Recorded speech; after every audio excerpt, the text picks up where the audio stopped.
ಸಂಸತ್ನಲ್ಲಿ ವಿಜಯಪುರದ ಹುನವಾಡ ಹೆಸರು ಪ್ರಸ್ತಾಪ ವಿಚಾರ ಕೇಂದ್ರ ಸಚಿವ ಅಮಿತ್ ಶಾ ವಿರುದ್ಧ ಎಂಬಿ ಪಾಟೀಲ ಅಸಮಾಧಾನ. ಮಹಲ್ ಭಗಯತಿರುವುದು ಹುನವಾಡ ಅಂತ ತಪ್ಪಾಗಿ ನಮೂದಾಗಿದೆ. ಇದನ್ನು ಕೇಂದ್ರ ಗೃಹ ಸಚಿವ ಅಮಿತ್ ಶಾ ತಪ್ಪಾಗಿ ಹೇಳಿದ್ದಾರೆ. ಹುನವಾಡದಲ್ಲಿ 5 ಸ್ಟಾರ್ ಹೋಟೆಲ್ ಮಾಡ್ಲಿಕ್ಕೆ ಆಗತ್ತಾ? 12,000 ಎಕರೆ ಜಿಲ್ಲೆಯಲ್ಲಿ ವಕ್ಫ್ ಇಂದೀಕರಣ ಮಾಡಿದ್ದಾರೆ. ಲ್ಯಾಂಡ್ ಗ್ರ್ಯಾಂಡ್ ಮೇಲೆ ಹಂಚಿದ್ದೇವೆ. ನಾನು ಮೊದಲೇ ಹೇಳಿದ್ದೇನೆ, ತೇಜಸ್ವಿ ಸೂರ್ಯ ಅಮಿತ್ ಶಾ ತಪ್ಪು ಮಾಹಿತಿ ಕೊಡ್ತಿದ್ದಾರೆ ಅಂತ ಅಸಮಾಧಾನ ವ್ಯಕ್ತಪಡಿಸಿದ್ದಾರೆ. ಸುಪ್ರೀಂ ಕೋರ್ಟ್ನಲ್ಲಿ ನ್ಯಾಯಯುತ ತೀರ್ಮಾನ ನೀಡ್ತಾರೆ ಅಂತ ಸಚಿವರು ಹೇಳಿದ್ದಾರೆ.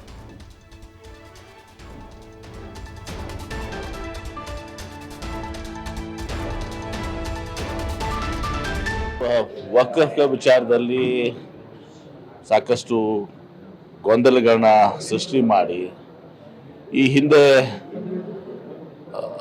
ಅವರೇ ಬಿಜೆಪಿ ಸರ್ಕಾರ ಇದ್ದಾಗ ರಾಜ್ಯದಲ್ಲಿ ಮತ್ತು ವಿಶೇಷವಾಗಿ ಕೇಂದ್ರ ಸರ್ಕಾರ ಮೈನಾರಿಟಿ ಅಫೇರ್ಸ್ ಮಿನಿಸ್ಟರ್ ಆಗಿ ನಿಮ್ಮ ನಖ್ವಿ ಅವರಿದ್ದಾಗ ಇವರನ್ನೇ ಎಲ್ಲವನ್ನ ಕೂಡ ಅದಕ್ಕೆ ವಕ್ಫ್ ಹೆಂಗೆ ಸ್ಟ್ರೆಂಗ್ತನ್ ಮಾಡಬೇಕು, ಕಂಪ್ಯೂಟರೈಸ್ ಹೆಂಗೆ ಮಾಡಬೇಕು, ಅದನ್ನು ಆಫೀಸಸ್ ಯಾವ ಥರ ಇದು ಮಾಡಬೇಕು ಅನ್ನೋದನ್ನ ಹಿಂದೆ ನಾನು ಕೂಡ ರಿಲೀಸ್ ಮಾಡಿದ್ದೆ. ಆಮೇಲೆ ನಿಮ್ಮ ಕೃಷ್ಣ ಬೈರೇಗೌಡರು ಕೂಡ ಇವತ್ತು ವಿಧಾನಸಭೆಯಲ್ಲಿ ಇವತ್ತು 1 ಗಂಟೆಗಳ ಕಾಲ ವಕ್ಫ್ನಲ್ಲಿ ಯಾರ್ಯಾರ ಕಾಲದಲ್ಲಿ ಏನಾಗಿದೆ ಅಂತ ಹೇಳಿದರು. ಈಗ ಮೊನ್ನೆನೂ ಕೂಡ ತಾವು ನೋಡಿದ್ದೀರಿ, ತಾವು ಕೂಡ ಗೊತ್ತಿದೆ, ಅಮಿತ್ ಶಾ ಅವರು ಹೊನ್ನವಾಡ ವಿಚಾರ ಮಾತಾಡ್ತಾರೆ. ಹೊನ್ನವಾಡದಲ್ಲಿ ಏನಾಗಿದೆ, 1500 ಎಕರೆ ರೈತರದ್ದು ಅಂತ ತಪ್ಪಾಗಿ ಇವತ್ತೊಂದು ದಿವಸ ಮಾಲ್ ಬಗಾಯಿತ ಆಗಿದ್ದನ್ನ ಒಬ್ಬ ಗೃಹ ಸಚಿವರು ಮಾಹಿತಿ ಇರಲ್ವ ಅವ್ರಿಗೆ, ಮಾಹಿತಿ ಇರಂಗಿಲ್ವ ಅವ್ರಿಗೆ? ತಪ್ಪಾಗಿತ್ತು.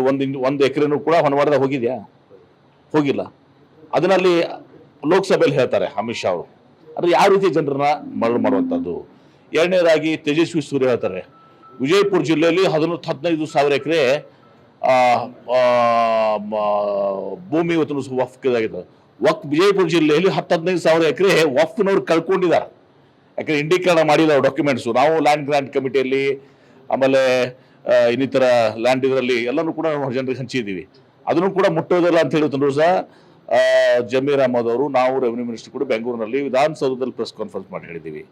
ಈ ಎರಡೂ ವಿಚಾರಗಳು 5 ಸ್ಟಾರ್ ಹೋಟೆಲ್ ಮಾಡ್ತಾ ಇದಾರಂತೆ. ಎಲ್ಲಿಯಪ್ಪ? ಬಿಜಾಪುರದಲ್ಲಿ.